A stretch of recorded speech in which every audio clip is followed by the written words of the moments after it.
Welcome to episode 15 of Bandwagon. I'm your host, Eric Nelson. I want to thank Joshua Cole for stopping by for our last episode. I really enjoyed our interview and the song Adelaide, and if you haven't gone and checked out his stuff yet, I encourage you to do so. Today's guest is someone I've known for several years now. I first met him on my first substitute teaching gig at the Red Oak Junior High School in Red Oak, Iowa. And my first gig happened to be a band class, which is really cool, really fitting. But anyway, this guy came up to me after one of the classes and he asked me who my favorite drummer was. And I said it was Mitch Mitchell of Jimi Hendrix. And he said that John Bonham was his favorite drummer. And I think we both reached a mutual agreement that you really can't go wrong either way with that. So I knew right away that I liked this guy. And he's here today with us. He came from Denver last night. And I want to welcome you, Pete Walker. How's it going? Thanks for having me, guys. You bet, Pete. And my first memory is different. I don't remember that at all, but I remember you. I remember seeing you play an acoustic gig at Junction Days on the square. I remember you being the substitute, and I knew you were Gabe's dad. I just thought you were Gabe's cool dad that was the music guy that was playing on the square. So I was like, I want to be friends with this guy. He's a cool dude. In town. Oh, well, cool, man. Well, thank you very much. That's the first time I'd heard that. That's very cool. Yeah. Very cool. So you got here safe and sound. Yep, all good. Flew in last night. Got a big birthday bash for a family friend tonight. Nice. Down in Red Oak. So it'll be a late night in Red Oak, but it'll be a fun one. Oh, yeah, man. It's always good coming home. Yeah, and it's gorgeous weather right now. It's gorgeous. Perfect out I was there. telling you as we came in, it's like every time I come out, I walk out of the car and breathe in there. It's like smells like a garden. Yeah. I live in Denver, so it's It's a little different. It's deserty out there, and it's a good place. But it's home. You're most used to it here. Yeah, so around this area, it just feels right. So. Yeah. Well, cool. I'm going to jump into when I first saw you. Well, first of all, I want to ask because I'm just curious. Now, you were playing drums back in the days when you were in band. Do you still play? No, I played percussion for just middle school band, and then I quit. I didn't really play music at all in high school, and then I picked up. I like listening to my dad. Liked listening to singer-songwriter stuff like Tom Petty and Mellencamp, whoever else, and a little Bruce Springsteen, Beatles, all those bands. And so the music I was listening, my dad was learning at the time too. So at some point, I think I was really bored freshman year, Christmas break of college. I just got so bored I needed something to do. So I picked up a guitar and tried to, acoustic guitar and tried to start learning all the songs. So that's when it started, but didn't really get serious about it until probably when I moved out to Denver, like a year or two into moving out to Denver. I had a buddy out there that started playing gigs as well.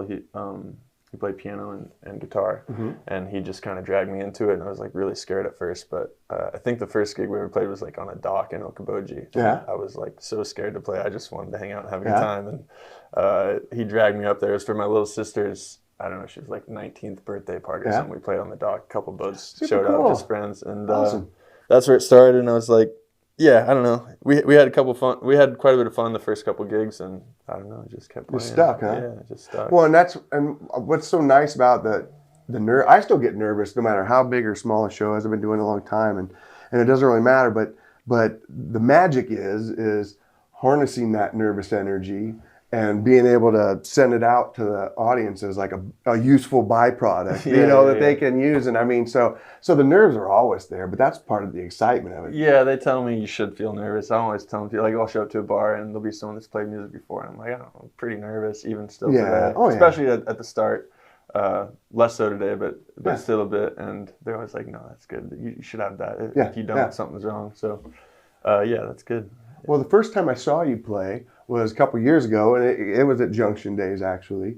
And you were playing your acoustic, just doing a solo act. Yeah. But you had your looper pedal going, and man, you really know how to work that thing. I mean, you had like 8-9 loops going, switching your capo around, doing all crazy stuff in the middle of the song, and I'm like, wow, my brain just doesn't process like that. That's a lot. Yeah, I think I listened to Ed Sheeran a lot in college. I was a huge fan of Ed Sheeran and still am. And he used a looper. So when I started learning, I was like, I guess this is what people that play guitar do. They use a looper. And the kid I started playing with that kind of dragged me into it, he also used a looper. So I think that's why I caught on with the looper. And also, I've never really known a lot of people in music. I didn't really know anyone to jam with. So it was always just kind of me playing by myself or with that one other guy. And if it's just me playing by myself, it's a little more fun if I got a little beat going and can build something. So that's how the looper came about. But and also I'll play like some divey bars. I'll have all my friends come out in Denver, and they love coming out and dancing and singing, having a few too many drinks. So if I can add a beat on there and let them dance at least a little bit, I think that helps. That adds quite a bit to the show, I think. Yeah. Well, man, it's great. Seriously, I mean, you do a fantastic job doing that. One thing I thought was cool that same evening is that night I played with the B-side 3, and I remember looking out in the crowd, people were dancing and hanging out, and we were playing John Prine, That's the Way the World Goes Round, and I happened, I was just kind of scanning the crowd, and I looked over, and you and your sister Kate were singing along, and I was like, how cool is that? I was like, a lot of young people, they're not familiar with John Prine, especially enough to sing along, you know? Yeah, I didn't know about him until, I think he died during COVID. It was very sad, but I started listening to him, and then people started sending me some of his music. I think he did that song on Stephen Colbert, like Late Night or something. That's the first time I heard him.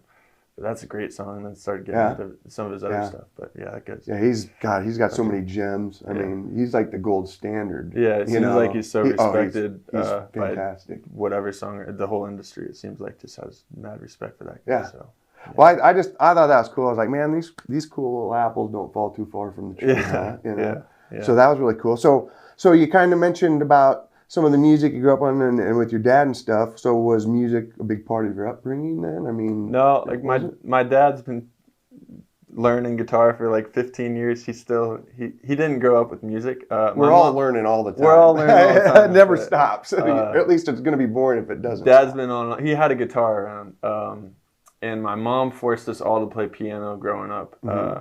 From Patsy Norris in Red Oak. Thanks, Patsy. So I think that was kind of like a base for me. Learning guitar made it a little easier because I'd played percussion for a couple of years and then I'd played piano growing up. But we hated, all my sisters had to play piano as well. And we loved Patsy, but we hated having to go to piano. All our friends were playing sports or whatever. And Mom was like, after school, you got to go play piano. And she forced us to do it And Dad was always like, you're going to thank her one day. Yeah. And we were always like, no way, this sucks. And finally, I think I quit in like 6th grade. Didn't do anything with music all of high school. And then started playing guitar. And a couple of years later, played gigs. And I was like, oh, Mom, I'm really glad you. So when did you decide to strap on the guitar and say, I'm going to do this in front of people? Was that in college or was it after college? That gig in Boji, it was after college. I think I was like 25 maybe. Oh, yeah. Okay. And my friend dragged me up there. And then I played with him for like a year, maybe 2 years. Our friends would just come out in Denver, everyone would get drunk, and we'd play a late night show in some dive bar. And then I started playing by myself, and I don't know, now I get paid a little bit now and like paid for my gear, so it's fun. Give me something to do. It's kind of, for me, it's kind of replaced. I played sports all the way, that was like my life growing up, and then in college and after college a little bit. And that was like a void when I quit playing basketball. So I feel like it's kind of filled that void of just like something to prepare for, something to look forward to, and something to take pride in. Yeah, and that's one thing I want to bring up, because I remember it was several years ago. You were kind of couch surfing at the time in Des Moines, and you ended up staying with my son. You stayed with him for like a couple weeks or so, or whatever. And I think you ended up buying a guitar from him. But I remember him telling me, he was like, yeah, he's gone. He went to Australia. A semi-pro basketball team got a hold of him, or and you left like 2 days later or something like that. So what's that? That's interesting. I was short-lived. Coming out of college, it was a dream to go play basketball overseas wherever I could. I just thought it'd be so cool to experience another country as kind of a local guy. I could play basketball in front of people as long as I could. So I got some job in Des Moines for like 2 weeks. It was supposed to be much longer, but the basketball thing was always in the back of my mind. Like I really want to do this. So Gabe was nice enough to Gabe and Dakota were nice enough to let me sleep on their couch for 2 weeks. It was supposed to be longer, but I finally got the call from Australia, and they were like, "Yeah, come on, it's all set over. Come on over." So I went over there and played for a season, but yeah, I was always thankful for Gabe for letting me do that. And also Gabe sold me that guitar, which is an interesting story. He is a fake Gibson. Yeah. I think he bought it for like $400 from like China or something. Yeah. But it looks like the real deal. I don't know guitars that well, but this thing looks like... Oh, it looks sharp. Yeah. And there's like people that know music and know guitars that will come into my house now and they'll see that thing and they're like, that thing's so cool. And I usually just let them think that. But my brother-in-law always knows, he'll hear him say that and he knows that it's fake, that Gabe bought it for $400 or whatever. So it's always kind of like an inside joke. Like, they think that thing's the real deal, but yeah. It'd be like for $100. It'd be like a $10,000 guitar. That's what Gabe said. Yeah. So thanks to Gabe for that thing, for at least a decoration in my house. And the guitar case I carry around, and my amp. I only have one amp. I don't play a whole lot of lead electric, but the amp I use is still that one that Gabe sold me for. He sold me a great deal from Gabe. Yeah. Nice mate rate. He gave me the amp, the case, and it's a hard case I still use in that guitar. I raised him right, He's a good dude. He's a good dude. Great kid. A friend in need is a friend indeed. Recently engaged. Congratulations, Gabe. Oh yeah. Yep. Haley, we love you very much. So yeah, man. So you got anything coming up? Like, what's your summer looking like? You got some shows lined up around here or in Denver, or? My schedule is kind of opened up. I got pneumonia about a month ago, pretty bad, and I was sick for like a couple weeks before that and a couple weeks after. So I kind of quit scheduling things. I'll start scheduling again, but that kind of like put a pause on everything. I traveled a little bit, went and saw my sister. And I've just started a new job as well. I actually start next week, so it's a little bit of a crazy time. Similar, I do like operations and accounting for a little startup, but okay, cool. It's like a crazy time for me. So it's been like a little 2-month break. I played a lot in the winter up in the mountains, January, February, March, as far as like at the base of ski mountains. But cool. I've got a couple private things. I got something next week. A couple like friends' weddings. They'll play cocktail hour. Michaela Magnuson, a Red Hook girl out in Denver, and one other thing. But I'll start filling up the schedule in Denver here pretty soon, and I'll likely play in Boji over Labor Day. I usually do that every year, sometimes awesome. 4th. So awesme. I know you'll be up there. I'll with the Iowa Rock and Roll Music Association. It'll probably be a late night thing. So. That's their induction weekend. So I'll be so busy working. It'll all be business, not pleasure. I'm gonna bring a second mic just in case. Yeah, there you go. If you need it. Oh, I'm sure I could squeeze something in. Come grab a beer after a long day. Yeah. I'm sure I could. Okay, well, cool, man. If there's anything else you want to talk about, or do you want to just play a song? No, that was great. We'll play a song actually about Okoboji. Okay, just a little fun thing. It kind of shouts out a bunch of late night spots in Okoboji. Yeah, and you say you grew up working there. Working there. My family's always gone there. My mom used to live up there during the summers, and her siblings and parents. And then in college, I would live up there during the summer, and my whole family's in there. So that's kind of awesome. It's kind of like a second home for me. A lot of my friends are up there, so wrote a little fun tune, kind of summer vibes about late nights, mostly late nights and fun days out at the lake.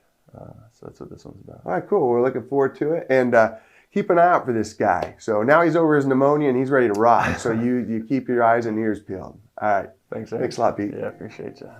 Yep. Have a good one.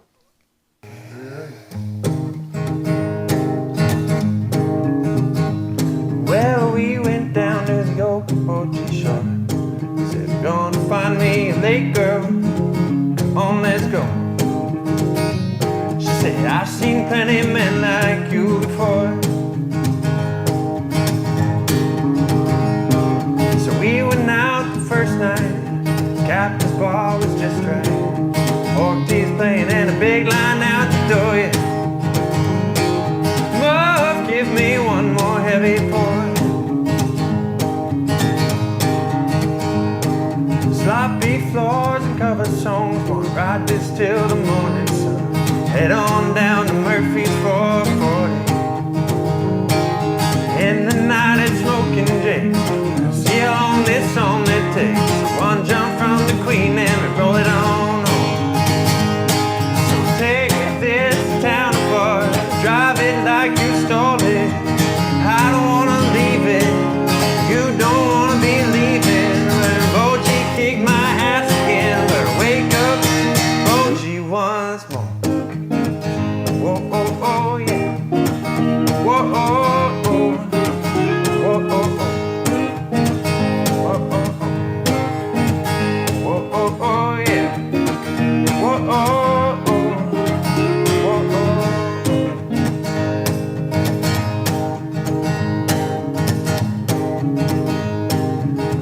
Boji kicked my ass again. I hope she'll take me back again. I need a dry dog bloody and a taco house revival.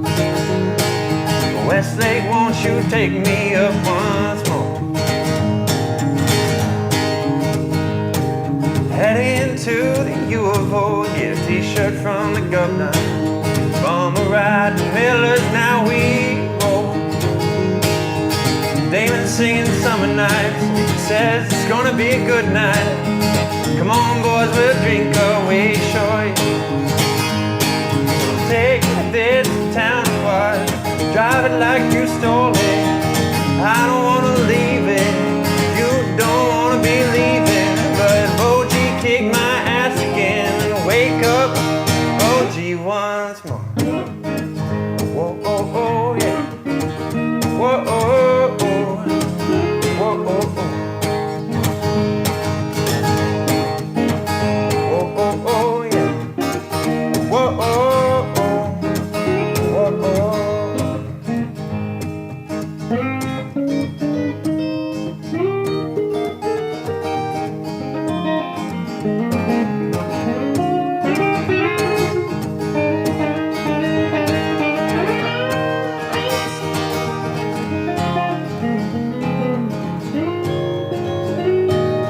Drink us dry tonight, don't say goodbye tonight, dance like you're 25 tonight.